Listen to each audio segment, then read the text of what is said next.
An incredible journalistic and baseball career now with MLB.com. Jim Callis joins us, of course, a huge history with Baseball America, with Stats Inc. And for you, with all of your perspective and watching up-and-coming players, writing about up-and-coming players, to come here to Jupiter, what's your initial takeaway? Well, it's kind of funny. This is my first time. I think it's the 15th year. I've never been here before because all the years I was with Baseball America, I'd be working on the Prospect Handbook, and we had other guys who did high schools and showcases, but it's overwhelming in a good way. I mean, there's, I guess, at times 12 games going on at one time. There's 8 million golf carts, and you're racing around trying to see guys. But, I mean, you can literally go to any of 12 fields and see guys who are 2014, 2015, 2016 draftees. And it's more, I tried to come in with the attitude I wasn't going to feel bad about the guys I couldn't see because I'm just one guy. And I think that's the way you have to do it because there's just so many guys you can always kind of second-guess yourself. Hey, I'm watching Jacob Gatewood over here, and I could be watching some pitcher over there or whoever, but it's a tremendous event. The funny thing about Perfect Game to me is obviously they are here for exposure for young players, but what it's becoming, and you're probably seeing it as a journalist yourself, is they provide a ton of content now for people that are interested in kind of a new facet of following the countdown to signing day baseball version. Oh, no, it's unbelievable. I mean, you know, now that I'm in MLB, we don't drill quite as deep as we did at Baseball America, but even when we were at Baseball America, you know, we'd go top 500 draft prospects and we'd go deeper on our state list, but I haven't tried to count how many guys are on the Perfect Game website, but it's got to be thousands of high school players, you know, not just for 2014, but 15 and 16, and, you know, just a tremendous amount of information. And you also see, I mean, it's, you know, I think writers like myself look at it, but you have scouts and teams and agents and college coaches. I mean, it serves a bunch of different people. Yeah, we can hear the golf carts buzzing all around. Scouts are heading off to different directions.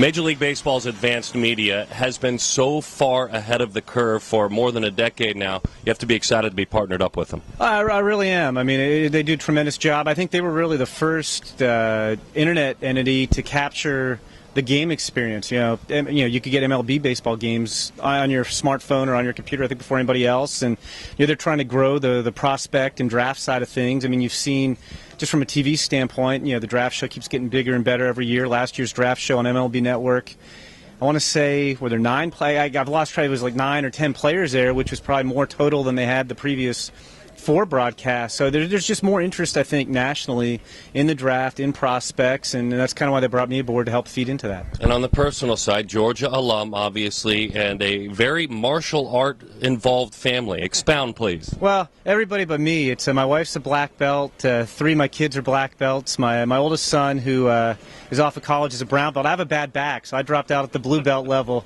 I couldn't go any further, but my wife's actually helping run a dojo now. They started their own dojo. But yeah, proud Georgia grad, you know, very excited about the Scott Strickland hire. I think he's going to be good for the program. And, you know, it's still, I think my greatest thrill as a writer was it's probably 23 years ago now, but my second year at Baseball America, I was covering the College World Series and Georgia won. And it was all guys I'd gone to school with for the most part. It was guys who were freshmen and sophomores when I was a senior, so that was kind of neat. I had to put the Georgia bias away, but it was very exciting to watch those guys. You know, only one big leaguer on that team, Dave Fleming, but it was just a bunch of really good college players who got hot at the right time. And I won't go on too long, but I mean, I still remember Mike Reben, who never even played pro ball because he had a wife and 2 kids and felt like he needed to basically start working. You know, it wasn't really fair to pursue that dream. Beat Mike Mussina twice, not just once but twice out there. And I could talk about that team for hours, but proud Georgia alum. Football team not doing too well right now, but still proud Georgia alum. Jim, thank you. Thank you, Daron. Jim Callis, obviously a huge contributor. MLB.com, a great journalistic history.